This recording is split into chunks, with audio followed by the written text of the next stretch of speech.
انت عايز تتعلم حاجة جديدة زي التصميم، بس عندك شغل من 9 ل5، وبعدها بتلاقي نفسك تعبان ومش قادر تركز، وتحس ان اليوم بيخلص بسرعة ومفيش وقت تعمل اي حاجة لنفسك.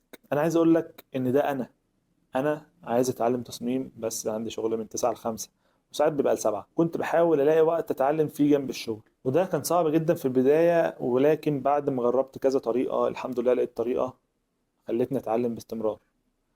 وخليك فاكر ان انا بحاول اتعلم التصميم، وبحاول اتعلم مونتاج، وبصور وبكتب سكريبت، فده كله مع الشغل مرهق جدا، بس انا مبسوط بالنتائج اللي انا بوصل لها الحمد لله. في الفيديو ده هشارك معاكم 5 خطوات عملية انا جربتهم بنفسي، وهتساعدك انك تنظم وقتك وانك انت تعرف تتعلم باستمرار. اول خطوة لازم تعملها انك انت تحدد اولوياتك بوضوح. اكتر مشكلة بتواجه اي حد عايز يتعلم حاجة جديدة ان هو مش عارف يحطها فين في جدول يومه. لازم تسأل نفسك انت بتتعلم ليه الحاجة دي؟ هل هي هواية، ولا انت بتتعلمها عشان خاطر تكون مصدر رزق جانبي، ولا هي اصلا تكون مصدر رزقك الاساسي؟ لما يكون عندك هدف واضح هتعرف ازاي تدي التعلم اولوية وسط التزاماتك.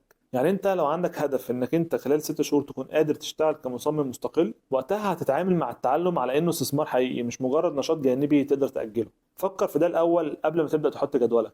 تاني خطوة وهي استخدام قاعدة 20 80 في تنظيم الوقت. هو الطبيعي مفيش وقت كفاية في اليوم لكل حاجة، بس في حاجات أهم من حاجات. فقاعدة 20 80 بتقول إن 20% من مجهودك هو اللي بيجيب 80% من النتائج. يعني بدل ما تقضي ساعات في انك انت تتفرج على كورسات من غير ما تطبق، ركز على الجزء اللي هيفيدك مباشرة. يعني مثلا لو بتتعلم تصميم لوجوهات، مش لازم تتعمق في ادوات الفوتوشوب والاستريتور مرة واحدة، ركز على الادوات اللي هتستخدمها فعليا، واعمل تصميمات حقيقية بدل ما بتجمع معلومات بدون تطبيق. لازم تتعلم ازاي تستغل وقتك الضايع. في وقت ضايع في يومك اكتر مما تتخيل، زي المواصلات، زي وقت الاستراحة، حتى الوقت اللي بتستنى فيه حاجة تحمل على الكمبيوتر. ممكن تستغل الوقت دوت في حاجة تتعلمها تكون بسيطة. ممكن تسمع بودكاست عن التصميم في الطريق للشغل مثلا، وتابع قنوات يوتيوب بتشرح التصميم بدل ما بتضيع وقتنا في السوشيال ميديا. ممكن تقرا مقال او اتنين خلال فترة الاستراحة في الشغل. الحاجات ديت مش هتحس ان هي بتاخد من وقتك، ولكن على المدى الطويل هتلاقي نفسك اكتسبت معرفة بدون مجهود اضافي. رابع حاجة، طبق بدل ما تفضل تدور على الكمال.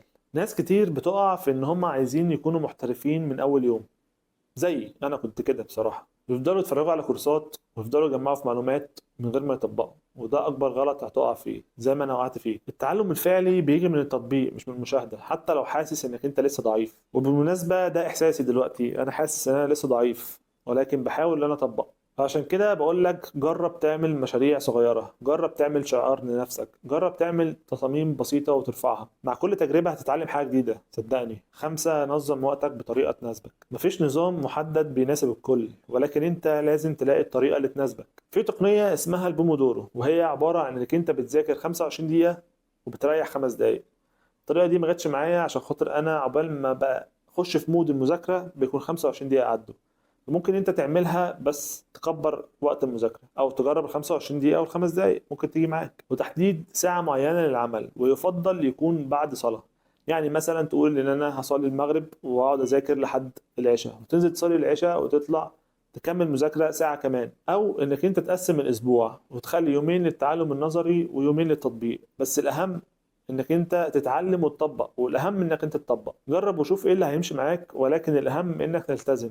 ولازم تجرب فترة كبيرة، فترة كفاية عشان خاطر تبني عادة. التحدي مش في انك انت تلاقي وقت، التحدي في انك انت تستغل الوقت اللي عندك بشكل ذكي. لو قدرت انك تحط لنفسك هدف وتستغل اوقاتك الضايعة وتطبق مشاريع بدل ما تدور على الكمال، هتلاقي نفسك بتتعلم وتتحسن حتى لو عندك شغل بدوام كامل. قولوا لي في الكومنتات ايه اكتر طريقة من اللي انا قلتها عجبتكم، او انتوا بتتعاملوا مع الموضوع ده ازاي. ولو عجبك الفيديو ما تنساش اللايك والاشتراك عشان اقدر اكمل في المحتوى ده. السلام عليكم.